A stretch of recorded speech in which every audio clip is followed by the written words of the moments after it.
Muchas gracias por acompañarnos al 79 aniversario del guaraní, símbolo de la soberanía económica de nuestro país. Aquí en el directorio estamos muy honrados con la presencia de todos ustedes. Quisiera primero extender un saludo muy cordial a los expresidentes del Banco Central y ex miembros del directorio que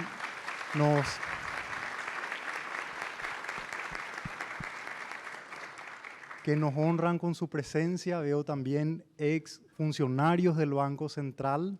Un saludo muy cordial también a los presidentes, miembros del directorio, gerentes de bancos, financieras, entidades financieras que nos acompañan el día de hoy, así como a los actores que desde esta casa están llevando adelante un proceso de fortalecimiento institucional, garantizando que nuestra moneda siga muy viva y siendo un orgullo en nuestro país. A todos los funcionarios del Banco Central también muchas gracias por acompañarnos. Estuvimos en conversación con todo el directorio del Banco Central. Hoy se suma Carmen Marín como nuevo miembro del directorio y estuvimos pensando que la mejor forma de honrar esta larga trayectoria es a través de un conversatorio y quizás sea un conversatorio sin igual o sin precedente, porque es la primera vez que todos los miembros del directorio vamos a ser ponentes, vamos a dar esta conversación.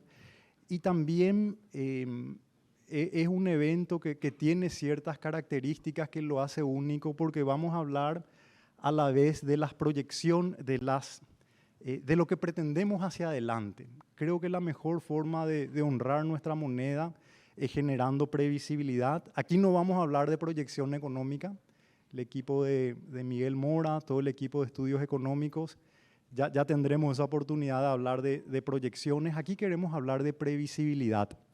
Y la previsibilidad es un componente relevante de las políticas públicas. Creo que tiene que estar siempre presente y especialmente en estos contextos de choques, de incertidumbres.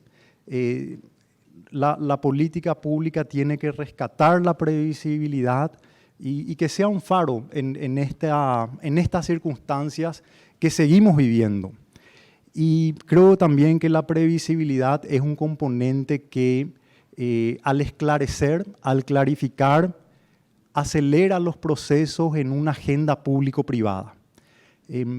Antes de adentrarnos en todos estos temas, porque el Banco Central actúa en distintos mercados, en distintas esferas, quisiera hacer como telón de fondo una reflexión sobre nuestro origen, sobre nuestra trayectoria, y a partir de ahí dar un poco de sentido a lo que hoy nos acometemos a dialogar.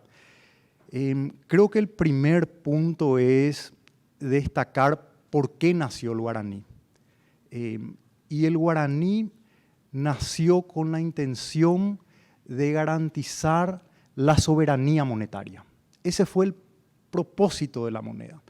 Nuestra política monetaria, nuestra moneda, nuestro sistema monetario estaba dominado por la dependencia de otras monedas externas, principalmente el peso argentino. Culminado la guerra de la Triple Alianza, en 1871 se desmonetiza el peso. Surge en 1885 una ley que da curso legal al peso argentino y desde ese entonces hasta el 43 el peso argentino tenía predominancia.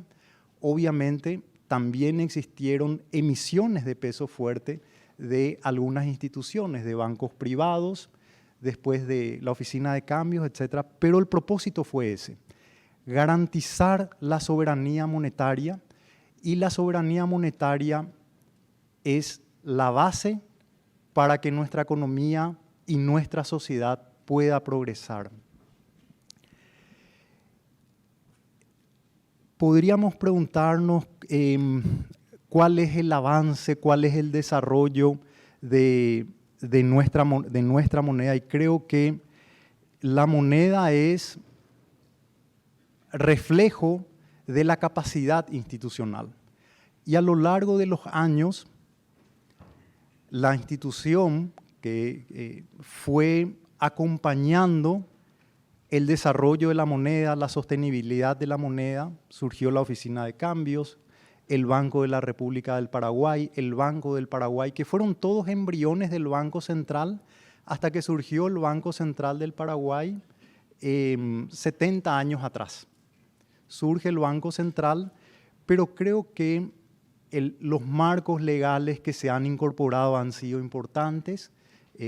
La ley de bancos, la ley del Banco Central, últimamente en el 2018 las modificaciones de ambas leyes han dado más protección, más seguridad, más andamiaje a la capacidad institucional.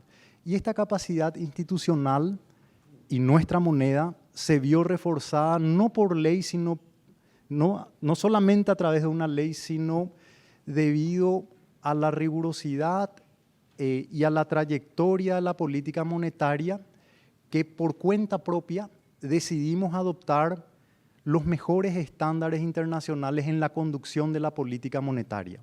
En el 2011 se adopta en forma formal el esquema de metas de inflación.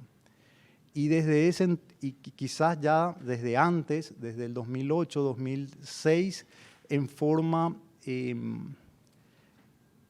inicial se adopta las metas de inflación, pero ya formalmente desde el 2011.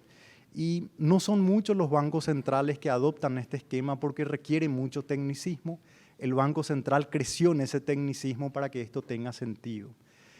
Al igual de este instrumento, que no fue adoptado por una ley, sino por una decisión del directorio, fue la supervisión basada en riesgos, que hoy ya comienza a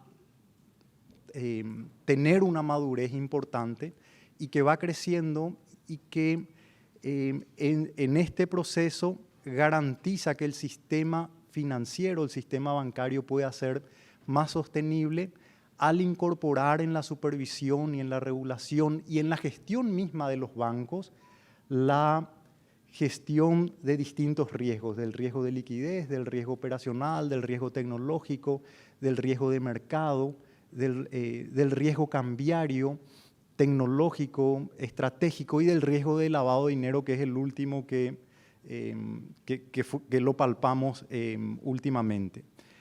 Creo que también en este recorrido debemos ver si todo esto está garantizado, si esta solidez a la que hemos llegado, si esta vida, y me voy a remitir a algunos hechos históricos más lejanos, porque los hechos lejanos quizás tengan más asideros, pero cuando vino la revolución del 47, el Banco del Paraguay, que fue creado en el 44, tras la creación del guaraní, fue prácticamente vaciado.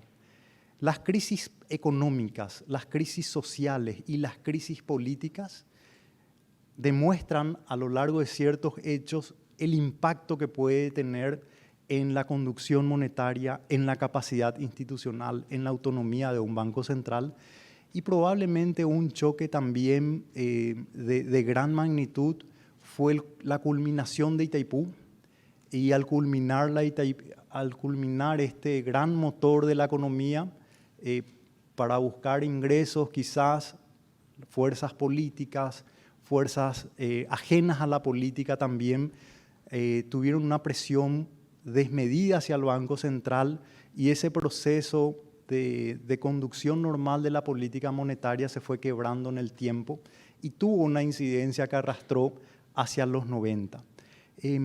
Pero teniendo en cuenta estos hechos, creo que es muy importante que en este aniversario valoremos la estabilidad macroeconómica. Creo que hoy estamos todos de acuerdo, estamos de acuerdo en nuestra sociedad que es un valor económico supremo y solemos decir en economía que la estabilidad macroeconómica es lo que genera el crecimiento, genera las bases, pero a la vez de esto, lo que vimos recientemente y tras estos choques del COVID y de todo este escenario, es que la estabilidad macroeconómica es a la vez un escudo protector. Cuando uno tiene soberanía monetaria, cuando tiene capacidad institucional, pues tiene la suficiente fuerza para reaccionar a estos choques. No todos los bancos centrales, inclusive de la región, pudieron reducir sus tasas de interés. Porque al reducir la tasa de interés, si no hay confianza en una moneda, los capitales salen. Y en el caso de Paraguay, fue el país que más redujo su tasa de interés en toda la región, 3,75 puntos, y los capitales no salieron, los depósitos de moneda nacional crecieron, y eso se debe a la confianza y creo que es importante valorar. El Banco Central cuando nace como una institución amplia. El Departamento Monetario, que después fue creado como Banco Central, cuando se crea el Departamento Monetario en 1954, ahí adentro estaba la Superintendencia de Bancos, ya nació la Superintendencia de Bancos adentro del Banco Central, la Superintendencia de Seguros, a la vez la capacidad de generar estadística en un país donde no existía estadística, y eso lo mantenemos prácticamente 70 años de vida de estadística, y la capacidad de realizar investigaciones y con el tiempo muchas otras funciones que fueron incorporadas hasta inclusive recientemente con el sistema electrónico de operación garantizada, que eso va a ir ampliando, con el sistema de pagos también que se fue volviendo digital. Entonces, teniendo esa visión de que nuestra institución es una institución que actúa en múltiples escenarios, en el financiero, en la Superintendencia de Bancos, de Seguros, Fondo de Garantía de Depósitos, política monetaria, estadística, etc. Teniendo en cuenta esta multidimensión del Banco Central, es que queremos comentar qué vemos, cuáles son los pasos que vemos hacia adelante en estas áreas. Pero creo que así como cuando nació el Guaraní o cuando nació nuestra institución, el Banco Central, surgió con un marco legal. Nada puede existir si no hay un marco legal. Y quisiera arrancar, y acá con el doctor Fernando Filártiga, con Fernando, el primer punto de, Fernando, el marco legal, los proyectos de leyes que el Banco Central está promoviendo o está queriendo, ya está encarando, ¿cuáles son? ¿Qué efectos tendrían y por qué deberíamos apostar y apoyar para que estos proyectos de leyes puedan materializarse? Gracias. Muchas gracias, presidente. Y también aprovecho para agradecer a todos los presentes. Nos emociona estar compartiendo este día tan significativo, 79 años, camino a los 80 años del Guaraní. Y el presidente dio un contexto muy interesante, del cual parte lo que voy a comentar en materia de nuevos proyectos legislativos, algunos no tan nuevos, pero todos en dirección hacia el futuro. Y esta dirección es marcada, a mi entender, a mi modo de ver, por dos reformas importantes que el presidente mencionaba y han acaecido en el último lustro, en los últimos 5 años. La reforma de la ley de bancos, de otras entidades financieras y organismos de crédito, que es la ley 861 del 96, que fue reformada en el año 2016 a través de la ley 5787, y la ley 489 del 95, que es nuestra Carta Orgánica, que a su vez fue reformada en el año 2018 con la ley 6104, que es la Carta Orgánica del Banco Central en su nueva versión. Luego de estos dos, digamos, hitos de reforma legislativa, vino el gran desafío, que ya estaba de hecho, pero digamos que sobrevino el gran desafío en su fase final de nuestra evaluación mutua en el marco del Grupo de Acción Financiera Internacional de Latinoamérica. Y allí hubo un esfuerzo extraordinario en materia legislativa. Se aprobaron más de 10 leyes en un tiempo récord, y no leyes innecesarias o leyes que devenían de un mero prurito legislativo, de una inflación legislativa, sino leyes estrictamente necesarias para enfocar nuestra supervisión basada en riesgos en la efectividad del sistema de prevención de lavado de activos, financiamiento del terrorismo y de la proliferación de armas de destrucción masiva. Uno dice 10 leyes, 12 leyes. Bueno, todas estas leyes a su vez fueron aterrizadas en reglamentaciones de la unidad de inteligencia, en reglamentaciones del Banco Central también, y en supervisión del Banco Central para nuestros sujetos obligados que caen bajo nuestra órbita de supervisión, por lo cual somos supervisores naturales. Y eso es lo que permitió, sin entrar siquiera a hablar de efectividad que quizá merece, y de hecho estamos pensando en un evento aparte, eso permitió que solo en lo que ya creo que todos somos expertos en la materia, en cumplimiento técnico, que es el cumplimiento normativo, nuestro país haya obtenido una de las 2 mejores calificaciones a nivel regional en la 4ª ronda de evaluaciones del Gafilat. Ese es un logro de todos los paraguayos, no es un logro del gobierno, es un logro de varios gobiernos, es un logro de política de Estado, aquella que va más allá de los ciclos electorales, la política sobre la cual estamos acostumbrados en el Banco Central, política de Estado. Y yendo un poco más adelante, tenemos proyectos de leyes que también tienen un impacto transformacional verdaderamente importante. Hablamos, por ejemplo, del proyecto de ley de garantías mobiliarias, que formaba parte de un paquete mayor relativamente exitoso, porque en parte se concretó, en parte aún no, pero que busca mejorar el clima de inversiones, mejorar el ambiente de negocios, de una manera muy concreta. Y respetando nuestro acuerdo sobre el tenor de este conversatorio, no vamos a entrar en particularidades.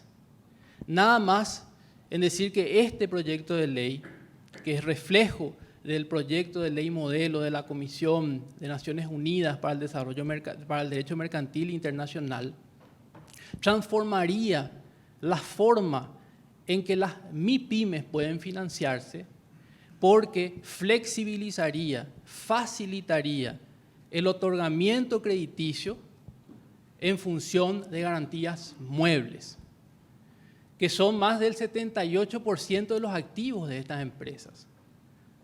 Estas empresas no tienen muchas propiedades inmobiliarias, muchas de ellas no tienen ninguna, tienen maquinarias, tienen flujos futuros, tienen derechos a cobrar, tienen vehículos, tienen algunas de estas categorías de activos que hoy no son suficientes para acceder a financiamiento, por lo menos en el sector formal.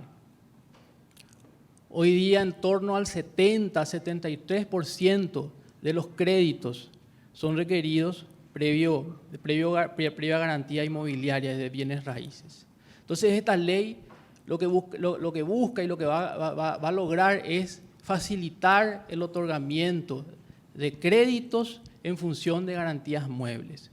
Y para ello va a haber una descomplejización del proceso de otorgamiento, una desformalización bien entendida, es decir, evitar formalismos o formulismos innecesarios y fundamentalmente la creación de un registro, un sistema electrónico de operaciones garantizadas, que va a dar publicidad, certeza, previsibilidad, que es lo que se mencionaba antes, a todo el universo de garantías mobiliarias. Y allí les cuento una buena noticia que ya saben. El SEOC no es algo que está en el aire, no está en el proyecto de ley esperando a que sea en algún momento sancionado, promulgado, entrar en vigencia, desarrollado. El SEOC ya existe. Y el Banco Central del Paraguay, con recursos propios, con técnicos propios, con decisión del directorio y con implementación doméstica interna, puso en funcionamiento este sistema para albergar su primer módulo, que es el registro de factoraje. Está vigente, es gratuito, es el primer registro público enteramente digital y gratuito que está a disposición de la ciudadanía y ya está siendo utilizado desde finales del año 2020.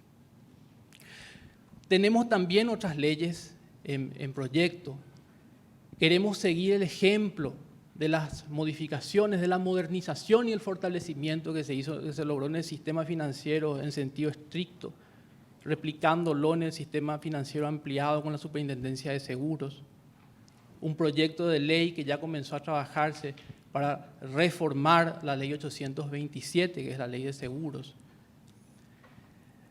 También un proyecto que ya ha empezado a desarrollarse sobre la base de las mejores prácticas internacionales de conversación permanente con organismos expertos que hace a la resolución bancaria y al sistema de garantía de depósitos. Y una ley que ya tiene algún trecho andado, ya hemos hablado de ella en varias ocasiones, en varios eventos, que es fundamental para seguir construyendo sobre la integridad del sistema financiero, para seguir construyendo sobre la modernización del sistema de pagos, que es la Ley de Transparencia e Inclusión Financiera, que está en el Congreso, y que traería definiciones que hoy no existen, definiciones que hoy las da el mercado, o que son entendidas por acuerdos comunes, una definición expresa de lo que es un medio de pago, digital, fehaciente, que tenga fuerza cancelatoria ilimitada, por supuesto que en moneda local, como tienen los pagos en efectivo. Un sistema de pagos electrónicos para todas las obligaciones del Estado, a ser percibidas y pagaderas por el Estado. Un sistema de cuenta de remuneraciones digitales y todo esto establecido en un marco legal que dará certeza, como solo puede dar la ley primaria, en estas materias. Gracias, Fernando. Creo que nosotros estamos, ya con el SEOC y una vez aprobado el proyecto de ley de garantías mobiliarias y una vez también que surja la digitalización plena de las facturas, nuestro país va a dar un salto en la financiación, en la inclusión financiera, en la incorporación de las pymes hacia una nueva plataforma de competitividad. Y creo que el tema de inclusión financiera está hoy en la mesa. Me gustaría que Carmen pueda comentar este proyecto de ley de inclusión financiera que también entendemos va a generar un salto para nuestro país en beneficio no solamente de las MIPYMES, sino de toda la economía. Carmen. Muchas gracias, presidente. Muy buen día a todos. Un gusto estar con ustedes. Me sumo al saludo del presidente y de Fernando también. Este es el primer espacio que me toca compartir con ustedes, así que es un enorme placer. Siguiendo un poco en línea con lo que comentaba Fernando y también la introducción bastante amplia que hacía el presidente, yo quisiera enfatizar en dos elementos. Primero, algunos datos complementarios de este proyecto de garantías mobiliarias que está impulsando el banco y también enfatizar en la importancia que tiene crear este tipo de institucionalidad y más que nada también fortalecer el sistema institucional que tiene el país. Hay algunos estudios, de hecho, en años anteriores, en la etapa de discusión y de pensar en cómo fortalecer el clima de negocios de este país. Esta propuesta surge como parte de una serie de acciones y hay un diagnóstico que hace referencia, digamos, a la discrepancia que hay en países en desarrollo entre los activos que tienen las empresas y por otro lado también las garantías que son generalmente aceptadas por las instituciones financieras. Esto no ocurre solamente en Paraguay, es una realidad institucional en todos los países en desarrollo. Y se ve que en el caso de los activos, generalmente, así como nos comentaba también Fernando, activos como por ejemplo facturas a cobrar, vehículos, maquinarias, esta parte representa generalmente como el 80% y por otro lado solamente un 20% aquellos que son bienes inmuebles. Pero si miramos del otro lado, ¿cuáles son los activos generalmente que aceptan las instituciones financieras? Claramente estamos hablando más o menos en un 70-30, es decir, 70% son activos bienes inmuebles y el resto estos tipos de activos que generalmente también caracterizan al sector de las micro, pequeñas y medianas empresas. Entonces, esta iniciativa esperamos que tenga un alto potencial, un alto impacto para que la mayor cantidad posible de estos sectores de la economía puedan tener acceso a mayor financiamiento. Entonces, y por supuesto también va a tener un amplio impacto en el fortalecimiento y también la mejora del clima de negocios que tiene el país, sumado a las demás iniciativas que forman parte de este paquete. Y por otro lado, también teniendo esa mirada hacia adelante de estas iniciativas que impulsa el banco, el proyecto que mencionaba Fernando, que tiene que ver con transparencia e inclusión financiera. Esta hoy es una iniciativa que ya está a consideración del Congreso de la Nación. Claramente es una iniciativa que está en debate, a consideración, para que todos los sectores puedan continuar acercando cuál es la visión que tienen sobre esta propuesta. Pero creemos de que es un mecanismo que surge de un proceso de aprendizaje también que tuvimos en los últimos años y que surge en el marco de la discusión del Comité de Inclusión Financiera. Esta es una instancia de diálogo, una instancia técnica que apunta a mejorar la inclusión financiera en el país. Y también tuvimos ya varios elementos, creamos varias iniciativas y este proyecto de ley es como que aglutina todas estas miradas, estas experiencias que ya tuvimos en los últimos años y que surge también luego de la experiencia del Banco Central y que tiene como quizás como principal objetivo y que de nuevo mencionar también que recoge la experiencia que tuvimos en este contexto de la pandemia, en donde todos pudimos entender las rigideces que tiene y las implicancias que tiene la informalidad en un mercado como el nuestro.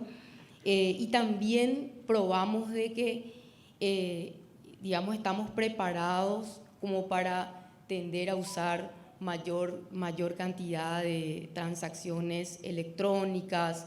Hemos probado también la capacidad del uso de plataformas, del uso de tecnología, con estos programas de transferencias sociales que implementamos en un contexto de pandemia. Entonces, todas estas miradas y todas estas experiencias que tuvo el sistema institucional en los últimos años recoge esta iniciativa del Banco Central y que también tiene como un objetivo, decía hace rato, un rol formalizador, un rol también de generar mayor competitividad en el sistema financiero, pero por otro lado también hay elementos que tienen que ver, por ejemplo, con generar ciertos umbrales a partir del cual cuando las transacciones se hacen en moneda extranjera, deban ser realizadas especialmente a través de pagos electrónicos, a través del sistema de pago. Entonces, estos elementos, además de dar mayor trazabilidad al dinero, mayor formalización en la economía, también forman parte de la lucha contra el crimen organizado, el lavado de activos, la prevención del lavado de activos, y así como otras áreas que son siempre muy positivas en este contexto de generar mayor formalización de la economía, la inclusión financiera y por supuesto con todo el impacto que tiene esto en el desarrollo de nuestro país. Muchas gracias, Carmen.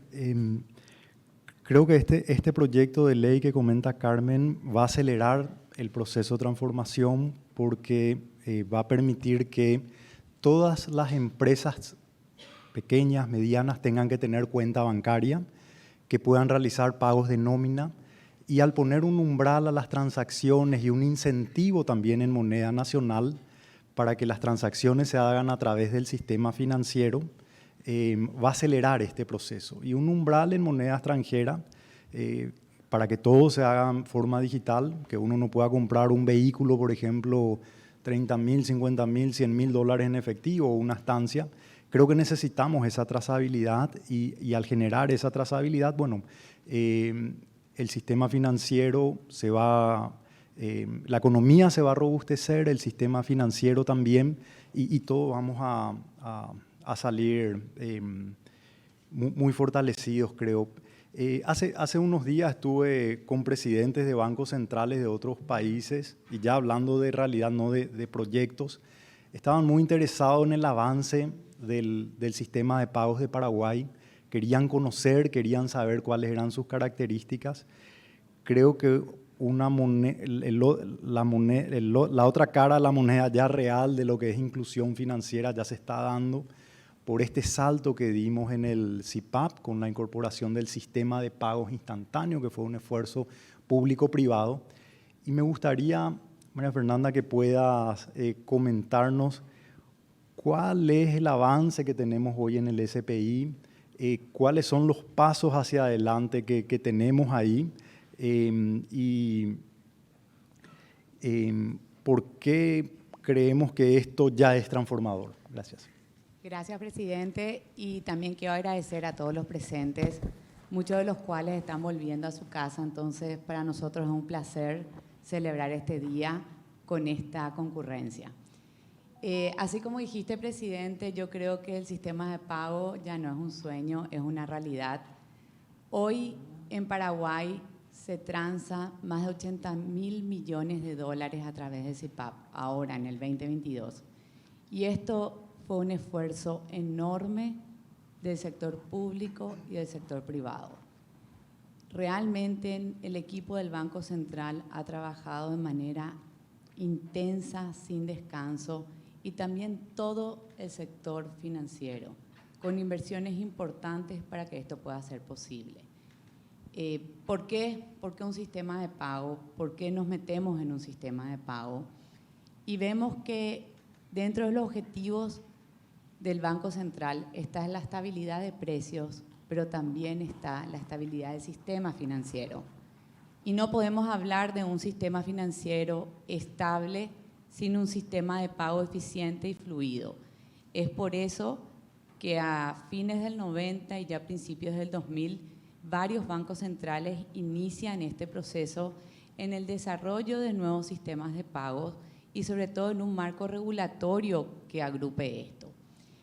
No quiero aburrirles con historia, pero a veces es bueno ver cómo, y viendo acá caras que estuvieron desde el inicio en esto, cómo esto nació. En el 2008 el Banco Central pide al Banco Mundial una asistencia técnica y ahí se crea o se hace un nuevo diseño del sistema de pagos del Paraguay. Esto fue en el 2008. Después de casi 5 años, en el 2013 se pone recién en producción tanto el LBTR como ACH y la DEPO. Entonces, ¿qué teníamos dentro? También sin irnos en tanto tecnicismo, lo que teníamos era un sistema de pago que nos permitía transacciones en tiempo real, pero no lo podíamos hacer, cada vez teníamos más transacciones y lo que Lo que apostó el sistema privado y el sistema público tuvo dimensiones que no se imaginaban en el 2013. Entonces fue necesario la actualización y es por eso que casi 10 años después, en el 2022, se crea el módulo del sistema de pago instantáneo. Un sistema que puede liquidar la transacción en menos de 40 segundos y validar la transacción. Así como decía el presidente, también me tocó, y con mucho orgullo, tener que explicar y recomendar que hablen con nuestro equipo a otros países de Latinoamérica. México fue uno de los pioneros en el 2019, Brasil en el 2021 y Paraguay en el 2022 sale. Y esto significa que no solamente las transacciones son 24/7, nuestros equipos también están trabajando 24/7 para esto. Entonces, quiero recalcar todo el esfuerzo que conlleva, pero también si hablamos de inclusión financiera, si hablamos de digitalización, esto es a donde tenemos que llegar y esto es un avance enorme que ha hecho el Paraguay en esta materia. Pero nosotros estamos hablando qué se viene y qué es lo próximo. Y yo creo que acá es importante destacar que sí, que para el 2023 esperamos que este sistema de pagos, este SPI, pueda tener ya nuevas características, como el alias, que va a ser un pequeño nombre, un número de teléfono, un mail, va a reemplazar a todo el registro de datos que hoy necesitamos para hacer una transferencia. También está ya dentro del cronograma el QR, el Request to Pay, y con esto, con un simple QR, vamos a poder pagar también a través del CIPAP y a través del SPI. Esto se va a implementar de vuelta dentro de esta alianza público-privada con toda la participación y compromiso de todos los agentes del sistema financiero. Es importante destacar también que van a ver ya la posibilidad de que el que hizo una transferencia equivocada o el que recibió una transferencia por error pueda hacer ya los reclamos y posiblemente vamos a tener mayor interoperabilidad. Hoy también tenemos que destacar que ya existen 27 cooperativas participando como subparticipantes a través de 4 instituciones financieras y siempre que ellas estén dentro del ala de las instituciones financieras que incurren en el CIPAP, esto es bienvenido. Recordemos que no solamente se desarrolló el CIPAP, sino también una DEPO que permite esta liquidez y estas ventanillas de liquidez para asegurar que este sistema de pago sea fluido y eficiente. Entonces, creemos que esto es fundamental y importantísimo para la digitalización y para la inclusión financiera. Esperamos que con esto y con la bien nombrada Ley de Inclusión Financiera podamos incluir a casi 1 millón de paraguayos, principalmente la gente joven en Paraguay está excluida financieramente. El rango más alto de casi 70% de exclusión está entre 18 y 35 años. Entonces, es una oportunidad de negocio, pero también es un compromiso que debemos tener como paraguayos esta inclusión. Muchas gracias. Muchas gracias, María Fernanda. Y creo que para acelerar también este proceso de inclusión financiera, la competitividad es clara y es clave y por eso creemos que lo que se viene en términos de QR, en términos de alias, va a ser muy saludable que los precios y las tarifas estén determinadas también por el mercado. Eso va a posibilitar, siguiendo la experiencia de bancos centrales como el Brasil, va a posibilitar un impulso importante. Humberto, el Banco Central tiene creo que más de 70 publicaciones estadísticas que lo publicamos con regularidad. Nosotros en el Banco Central nos consideramos una institución del conocimiento también. Este recinto es parte de eso, donde damos foros, eventos que están en línea también con los análisis, con las investigaciones que hace el Banco Central. Me gustaría que puedas comentar qué es lo que se viene en términos de qué esfuerzos estamos haciendo hoy para lograr nuevas estadísticas y a su vez nuevas investigaciones. Muchas gracias, presidente. Un saludo cordial a todos. Es un honor participar en este evento y recibir a tan distinguido público. Efectivamente, el Banco Central, como una institución, digamos, insignia del Estado, cumple un rol muy importante en la provisión de un bien público fundamental, que es la información económica, que muchas veces quizás no lo valoramos en su justa dimensión, ¿verdad? Esta provisión de información es clave para la toma de decisiones económicas, especialmente en un contexto como el que vivimos en la región, en el mundo, donde ocurren eventos inesperados, choques, como lo llamamos, que desvían a la economía de su trayectoria normal, y para eso tener información oportuna, tener información rigurosa, es muy importante para la toma de decisiones. En ese sentido, Banco Central provee, como dijiste vos, un abanico muy amplio de información para todo el público en general, pero no solamente para el público en general, sino también para las entidades supervisadas por el Banco Central. Y en lo que tiene que ver con la información en general, macro en particular, todo ese gran trabajo que ya hace el área de estudios económicos, hacia adelante se le va a sumar nuevas informaciones que son muy relevantes, por ejemplo, datos sobre la producción, el Producto Interno Bruto, desagregado por actores institucionales, lo que permitiría tener una lectura más precisa sobre los balances, los estados de ahorro e inversión a nivel institucional, del gobierno, de las entidades no financieras, de los hogares, y también, por supuesto, de relacionamiento de la economía nacional con el resto del mundo, ¿verdad?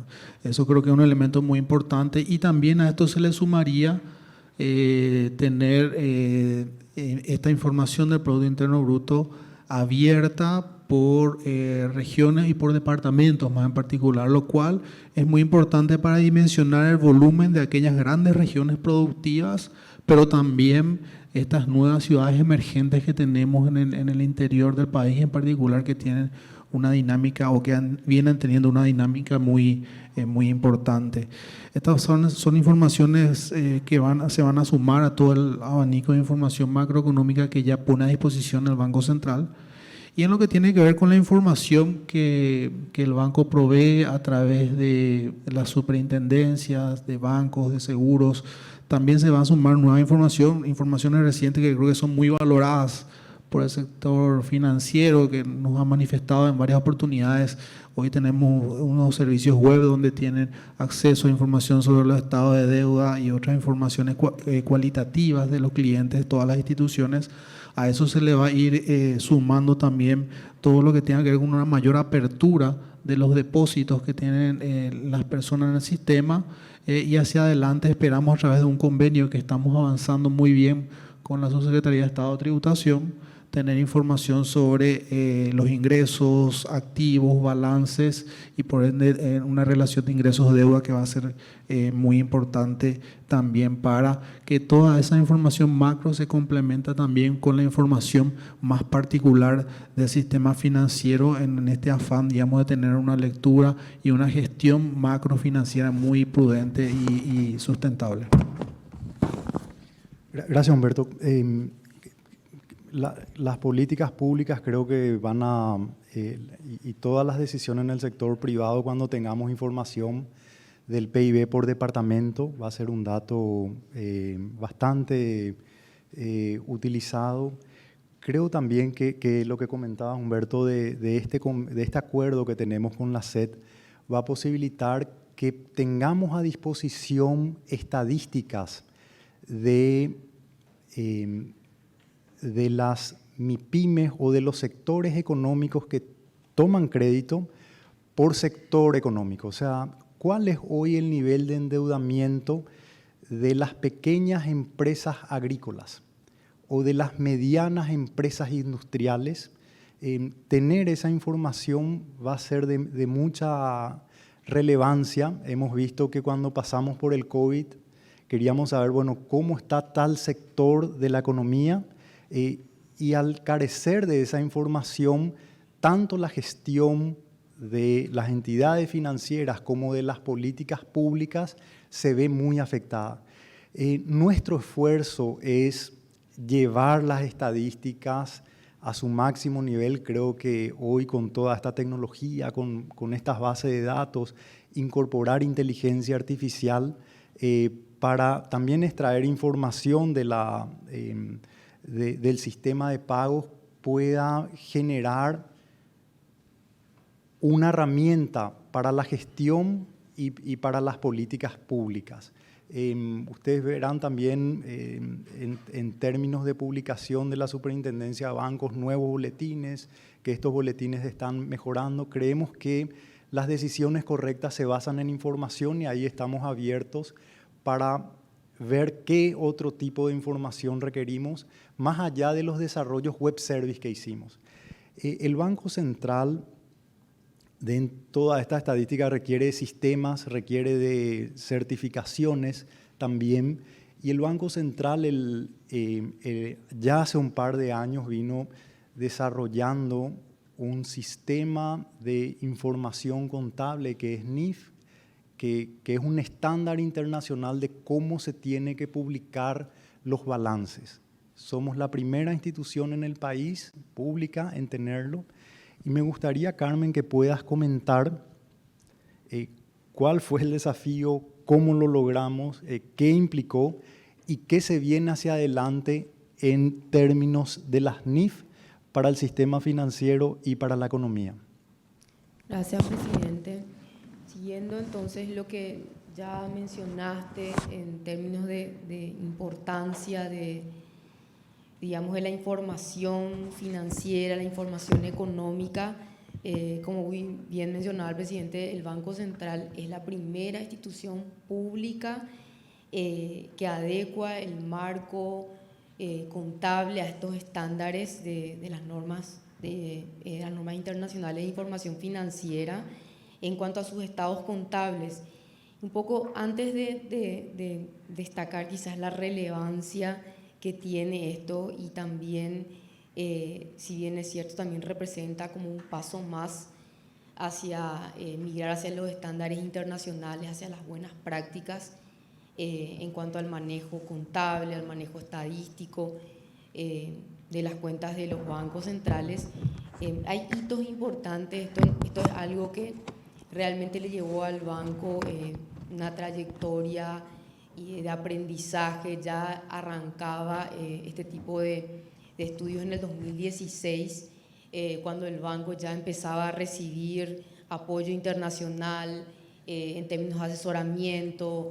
Hay una larga trayectoria de capacitaciones técnicas bien específicas en estas áreas del banco. Y por otro lado también llevó un proceso de adecuación, un proceso de adaptación tecnológica que finalmente culminó en este año, en febrero del 2022, y podemos decir de que todas estas capacitaciones y este proceso de evaluación interna también, y con estos criterios bastante rigurosos de valoración de las cuentas patrimoniales, haciendo ya una mirada hacia adelante, también el siguiente propósito, el siguiente paso que quiere dar el banco es también que esta experiencia de adecuar a estas normas, a las NIF, también vaya migrando hacia el sistema bancario. Claramente las especificaciones por la naturaleza misma del sistema bancario, las especificaciones técnicas son distintas, pero si uno mira la experiencia internacional, uno mira un poco el contexto regional, este proceso de internacionalización, ¿no? Este proceso de adaptar, uniformar el lenguaje en términos contables es absolutamente necesario, y también hay amplia evidencia de la importancia que tiene en términos de eliminar barreras de atracción de capitales, eliminar barreras que tienen que ver con la lectura misma y de la transparencia de los estados contables de las instituciones financieras. Entonces creemos de que empezar a migrar hacia estas normas internacionales de información financiera va a ser un paso muy importante, si es que también vinculado a esto, si es que queremos que el país quizás logre el grado de inversión Esto va a requerir mayor demanda de información, esto va a requerir, por supuesto, mayor transparencia también de todo el sistema institucional. Entonces consideramos de que esto va a ser un paso más importante y quizás otra de las motivaciones, volviendo un poco a lo que fue la experiencia del banco, una de las motivaciones bastante importantes tiene que ver con uniformar estas reglas. Mirando hacia atrás, el banco utilizaba estándares de otros bancos centrales, algunas recomendaciones de estas NIF, por supuesto también normas contables, presupuestarias que tiene el Ministerio de Hacienda, y así tenía una serie de reglas que no estaban uniformes. Hoy estas reglas del asiento contable y de la valoración de los activos están absolutamente uniformes y que también tiene un criterio unificado ya en la lectura y también en evaluar los estados contables, migrando, como decía, hacia los estándares internacionales. Y de nuevo, no se trata solamente de una modificación de normas contables. Yo diría que esto más bien también mejora la calidad de la información financiera y la idea es migrar con esta misma mirada hacia el sistema financiero. Muchas gracias, Carmen. Creo que estas normas internacionales de información financiera, las NIF, que adoptó el Banco Central y que a partir de ahora pretendemos que comenzar un proceso gradual para que las entidades bancarias incorporen a las NIF, va a significar nos va a conectar mejor con el mundo. Hoy para salir a hacer para dialogar con alguien afuera, nos tienen que leer. Y la forma en que nos tienen que leer es por medio de nuestros balances, y es muy costoso en términos de tiempo y monetariamente poder leer balances que no tienen estos estándares. A partir de ahora, ya con la experiencia incorporada en el Banco Central, nosotros iremos hacia un sistema NIF que va a ser un proceso gradual donde las entidades bancarias, financieras van a comenzar a incorporar en el tiempo, esto no es instantáneo, y creemos que eventualmente las grandes corporaciones también lo van a hacer porque el sistema bancario y sus prácticas se terminan cristalizando en la economía y va a ser muy sano para nuestro país tener el mismo lenguaje internacional. María Fernanda nos comentaba recientemente de todo el avance en términos del sistema de pagos instantáneos, que fue muy transformador, el esfuerzo que hizo el Banco Central. Y yo hablaba también de que hoy el Banco Central tiene nuevos roles, además de ser superintendente, tener la superintendencia de bancos, la superintendencia de seguros, tenemos el sistema de pagos y nos gustaría, María Fernanda, que puedas comentar en qué estamos en ese ámbito. Bueno, gracias, presidente. Para complementar lo que habíamos hablado anteriormente, es importante entender que ahora estamos en la segunda fase, es decir, hemos pedido nuevamente al Banco Mundial una asistencia técnica de manera de ver cómo estamos en materia de nuestra vigilancia en el sistema de pagos. Nosotros entendemos que hoy, como le decía, con más de 80 mil millones de dólares transaccionados por el CIPAP, tenemos que ver cómo podemos robustecer este sistema de vigilancia y hacer mucho más interoperable. Es por eso que recibimos un documento PAF y lo denominamos y ya estamos implementando las primeras recomendaciones, las primeras 13 recomendaciones. Le miro a la encargada y la que va a estar a cargo de esto. Y yo creo que lo más importante en todo esto es que vamos a estar incorporando también a operadores de medios de pago dentro de esta nueva interoperabilidad, y buscamos sobre todo robustecer y hacer que esto no sea solamente que abarque a más personas en Paraguay y más transacciones, sino que también aumente la seguridad. Yo también quería destacar algo en lo que estamos, y también acá con el grupo de trabajo y muchos de los presentes están. El Banco Central, al igual que otros bancos centrales del mundo, también está al tanto y está respondiendo a los criptoactivos a través de monedas digitales.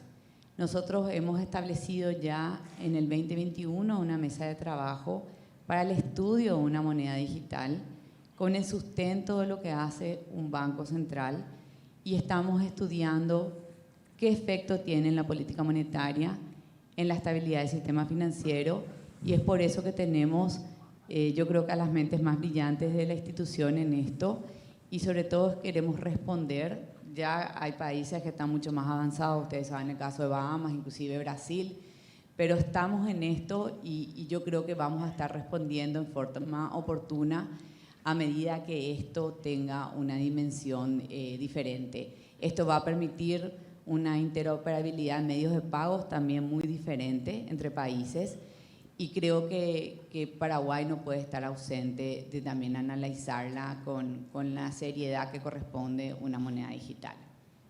Algo, porque creo que en todo esto también, presidente, mencionamos todo el trabajo que está haciendo la superintendencia, también con todas las reglamentaciones que hacen a esto y a proyectos que está cambiando tanto el sistema financiero que nos toca ver también reglamentaciones mucho más avanzadas en tiempo récord. Estamos quitando todo lo que fue la reglamentación de gobierno corporativo, analizando reglamentaciones de Project Finance, analizando todo lo que hace el fintech a nuestro sistema financiero, y creo que eso también es fundamental en lo que se viene en estos próximos años.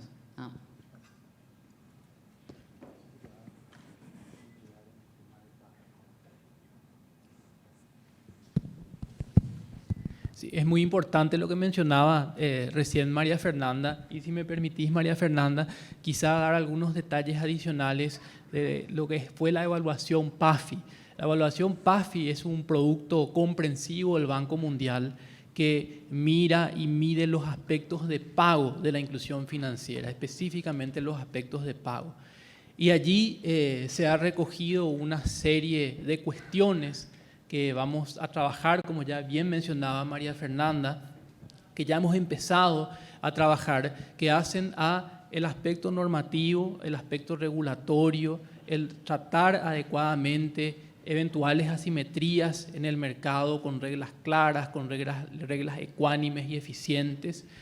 También lo que hace a la vigilancia del sistema de pagos, porque nosotros hemos desarrollado desde el Banco Central ya hace más de 10 años el sistema de pagos del Paraguay, el sistema electrónico que hoy arroja las magnitudes que bien mencionaba María Fernanda, es verdaderamente importante. Más del 200% del PIB se ha movido en el año anterior a través de transacciones del SIPAP. Entonces, ahora toca fortalecer el músculo de la vigilancia del sistema de pagos que se realiza a través de una de las múltiples funciones que tiene el Banco Central. Lo interesante en este caso es que nosotros hemos podido desarrollar una buena alianza con el Banco Mundial, que tiene expertos como los nuestros, expertos en estos temas. Entonces, nos ha permitido eso, diseñar en conjunto una hoja de ruta que tiene diferentes hitos a los que pensamos llegar en un plazo medio a largo.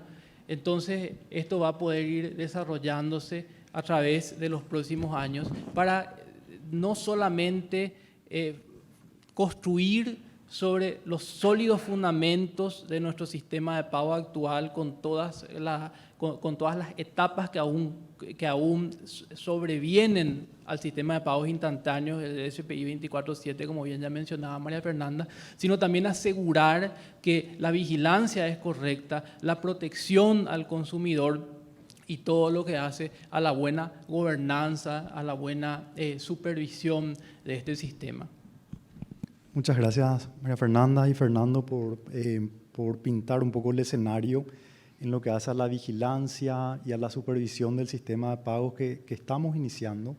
En lo que hace a la supervisión basada en riesgo, que es la metodología que ha incorporado el Banco Central ya hace tiempo, creo que se ha logrado una robustez muy importante.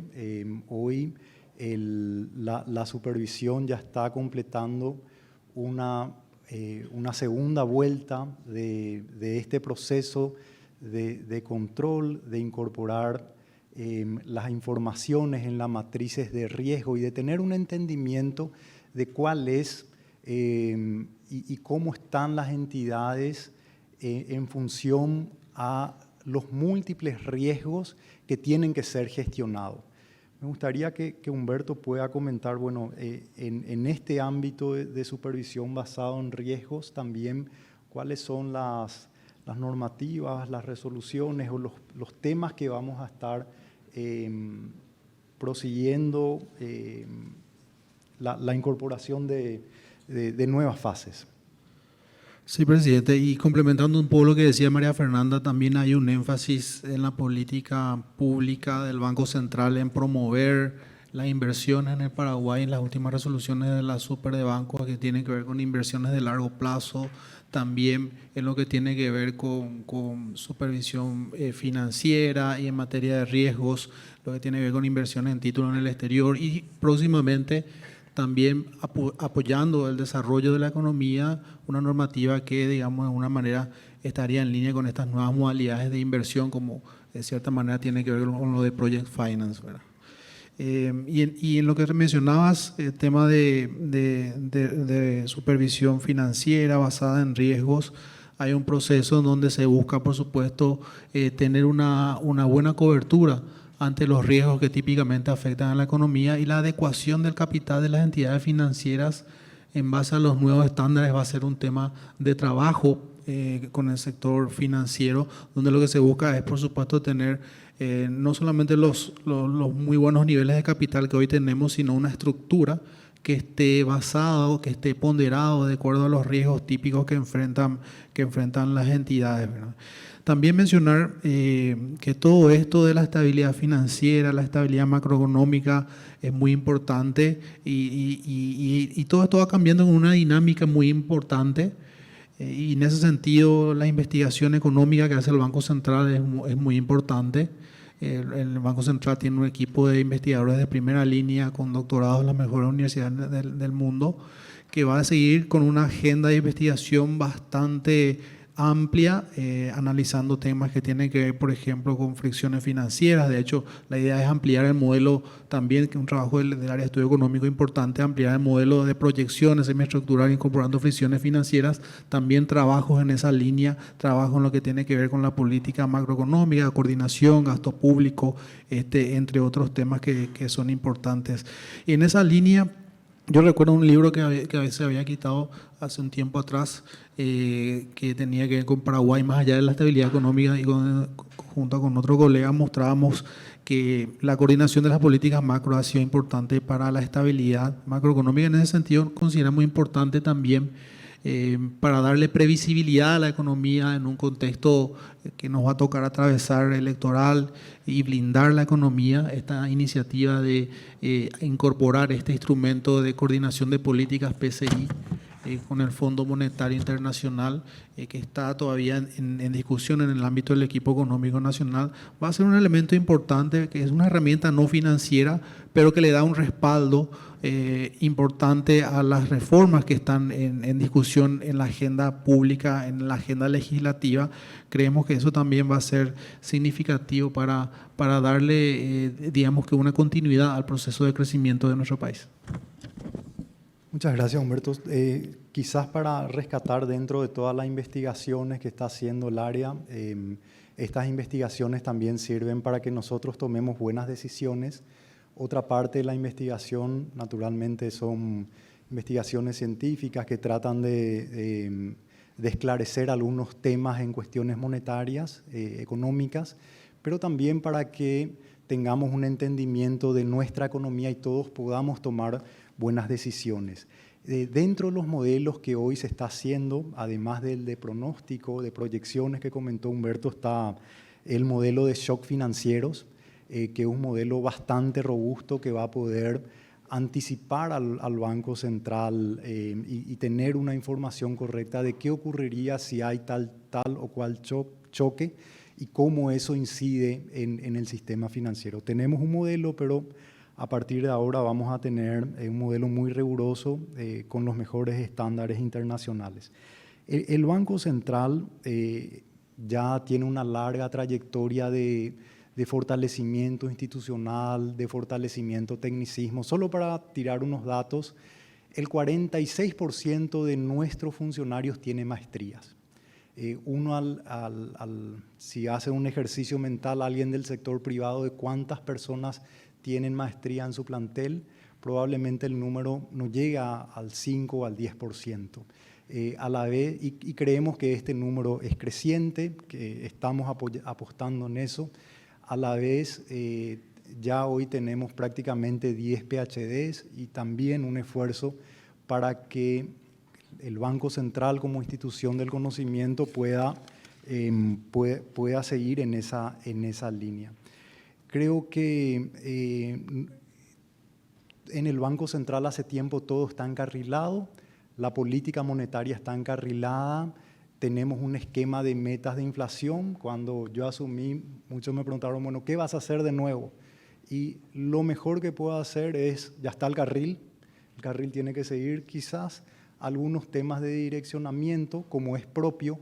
La supervisión también ya está con las mejores metodologías y esquemas internacionales, basado en la supervisión, basada en riesgos. Nuestra estadística tiene los mejores estándares, obviamente, cuando los estándares, la Superintendencia de Seguros también está transitando hacia la supervisión basada en riesgos. Y nuestras informaciones también tienen los mejores estándares. Cuando esos estándares internacionales cambien, nosotros nos vamos adecuando. En todo lo que hacemos está muy bien institucionalizado, pero creo que siempre hay una oportunidad de fortalecernos, de saber que el entorno internacional puede ser muy complejo, de que esas vicisitudes de afuera pueden impactar en lo económico, en lo social y en lo político. Y es por eso que te pregunto, Fernando, ¿qué estamos mirando hacia el interior del Banco Central para seguir resguardando y fortaleciendo nuestra institucionalidad y autonomía? Gracias, presidente. Y si me permiten, voy a ir un poco atrás. Así como hoy cumplimos 79 años con el guaraní, el 25 de marzo el Banco Central del Paraguay cumplió 70 años. Y ya en el decreto ley 18 del año 1952 se establecía que el directorio del Banco Central no podría ser objeto de presiones externas. Es decir, el germen de la autonomía viene de hace 70 años por lo menos. Luego la Constitución del año 1967 menciona solo incidentalmente al Banco Central, menciona que el presidente del Banco Central es parte del Consejo de Estado, era un organismo que existía en ese momento y que ya se abandonó en la Constitución de 1992. Pero en 1992 la Constitución dedica 3 artículos fundamentales al Banco Central del Paraguay, del 285 al 287. Y establece que es un organismo técnico del Estado. Además de darle la potestad exclusiva de la emisión monetaria, la política monetaria, financiera, crediticia en coordinación con otros organismos técnicos y otras previsiones que se incorporan, constitucionaliza la figura del Banco Central como un organismo extrapoder, es decir, que no depende de ningún poder exógeno, ni poder del Estado, ni, por supuesto, intereses creados o poderes exógenos. La organización y el funcionamiento, el constituyente deriva al legislador. Y el legislador, en 1995, con la Carta Orgánica, la Ley 489, dice que el Banco Central es una entidad autónoma y es una entidad autárquica. Entonces yo les pregunto, ¿es el Banco Central un Banco Central autónomo? ¿El Banco Central? Una supervisión, de una vigilancia y de una regulación para lograr mayor interoperabilidad, mayor seguridad. Aquí tampoco podemos desconocer todo el esfuerzo que estamos haciendo en términos de ciberseguridad. Hay muchos aspectos que no mencionamos y que sí, para el 2023 va a imprimir más dinámica. Lo de las normativas, las normas internacionales de información financiera, tener el mismo lenguaje, que nuestra economía tenga el mismo lenguaje, ya estamos prácticamente grado de inversión y tenemos que adecuarnos a estos nuevos estándares. El Banco Central también creemos que que la información no es un simple dato, es una herramienta para la toma de decisiones, y por eso estamos en los distintos ámbitos donde operamos, informaciones desde el mercado cambiario, mercado de divisas, mercado de liquidez, informaciones del CIPAP, del sistema bancario, de la economía en su conjunto. Tenemos que crecer, por eso estamos con alianzas, con esfuerzos para que nuestra central de información sea más robusta. También con esta iniciativa de que el Banco Central supervisa los burós de créditos. Ya estamos pronto también para una resolución, hoy está en discusión eso, con nuevos modelos también de proyección y un esfuerzo muy amplio que desde el IBSP también realizamos cursos, capacitaciones. Eso va a proseguir, va a mejorar, y lo que mencionaba Fernando, también creemos que hay espacios importantes que tenemos que ganar como sociedad para lograr un banco central cada vez más robusto, de mayor capacidad técnica, más institucionalizado y con mayor autonomía. Hoy, en nuestros 79 años de vida y también camino a los 80 años, el directorio también se complace en anunciar el proyecto de la nueva familia de billetes del guaraní, que hoy nos acompañan acá todas las denominaciones del billete. Hoy el Banco Central, el directorio del Banco Central, aprobó el inicio de un proceso de cambio de la familia del billete del guaraní. Esta familia, la primera familia surgió cuando nació el guaraní. En ese entonces el guaraní tenía, me refiero, 43 nace el guaraní, probablemente 44, 45, ya circula el guaraní y tenían distintas dimensiones. En el 63 fue el segundo cambio y desde el 63 a esta parte, 59 años de trayectoria, no hubo un cambio de la familia y en el transcurso del tiempo esta familia fue quizás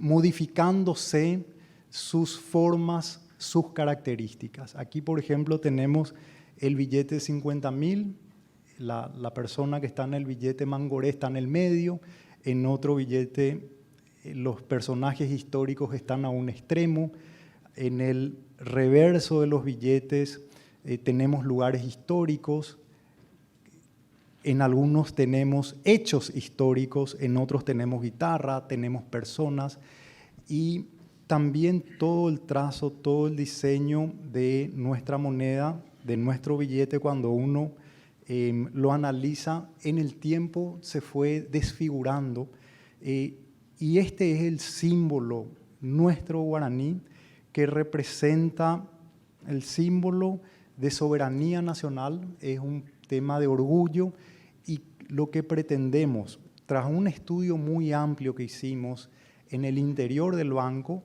recogiendo las experiencias internacionales y también teniendo la presencia de historiadores, de gente de la cultura, de biólogos, es de poder rescatar y que en nuestro billete se pueda imprimir toda nuestra identidad como nación y desde ese billete, que el billete enseña, podamos valorar lo que somos. El billete va a cambiar en ciertos temas, pero primero lo que no va a cambiar, obviamente no vamos a sacar los ceros. Esa no es una decisión de este punto, esa es una decisión ya social que muy pocos países estables han hecho. Creo que no existe una experiencia. Tampoco vamos a cambiar en términos del cono monetario. Van a seguir los mismos billetes. Quiere decir que va a estar el de 2.000, 5.000, 10.000, 20.000, 50.000, 100.000. Son seis billetes, los mismos billetes van a seguir. Probablemente los colores no van a cambiar mucho porque los colores son relevantes, pero sí seguramente va a existir una modificación en su tonalidad, o en el acento de los colores. ¿En qué se va a diferenciar este billete? Bueno, primero en todo lo que representan, lo que imprime, va a haber cambios, pero antes de eso en sus características más elementales. Tuvimos también conversaciones con distintos grupos de la sociedad y las experiencias internacionales también nos señalan de que el tamaño de los billetes va a ser como cuando nació el guaraní, en el sentido de que tenían distintos tamaños. En el ancho no va a tener ningún tamaño, pero sí pequeñas variaciones en el largo del billete. Esto va a facilitar también el uso de nuestro billete para las personas que tengan problemas de vista, de visión. Va a ser un elemento muy importante. En la nueva familia de billetes estamos previendo que nuestra cultura, nuestras características esenciales, nuestro patrimonio nacional pueda relucir. Y como son 6 billetes y son 6 ecorregiones del país, en el reverso vamos a distinguir esas 6 ecorregiones, que es la principal riqueza de nuestro país, destacando la flora, la fauna, los elementos culturales, los elementos patrióticos y prácticamente las mismas figuras históricas van a permanecer. Lo que sí puedo adelantar, porque no puedo adelantar mucho porque tengo restricción acá al área técnica, y siguiendo las prácticas internacionales, lo que sí puedo adelantar del anverso, de la cara del billete, es que por primera vez vamos a rescatar y vamos a valorar nuestra riqueza nacional como guaraníes. Nuestro billete se llama guaraní y queremos hacer un homenaje en el billete que se valore nuestra herencia, lo que somos, lo que representamos como guaraníes, y muy probablemente ahí va a haber un hombre y una mujer guaraní. Creemos que nuestro aniversario, y probablemente esto ya sea una realidad el próximo año, tras 60 años del cambio de billete, esto va a llevar tiempo, es un proceso largo, pero creemos que tiene que iniciar y que no solamente vamos a valorar al guaraní por lo que representa en su trayectoria, sino por lo que es en billete. Nosotros creemos en la digitalización de la economía y hacia ahí estamos yendo, pero no podemos desconsiderar que el billete va a seguir presente con nosotros y queremos que esté en la mejor forma y que nos represente también como país. En este día de nuestro aniversario de 79 años de vida institucional y un camino a los 80 años del guaraní, les damos las gracias por su presencia, valoramos enormemente. Creo que el día de hoy hemos esclarecido los pasos que vamos a tomar hacia adelante, son los pasos centrales. Naturalmente hay infinidades de otras decisiones y acciones que estamos haciendo en distintos ámbitos, pero nos parece necesario generar espacios de certidumbre, como es este y como habrá otros, donde podamos tener suficiente información para que nuestro país pueda atravesar tiempos complejos, pero también capitalizar todas las oportunidades que sí existen. Muchas gracias.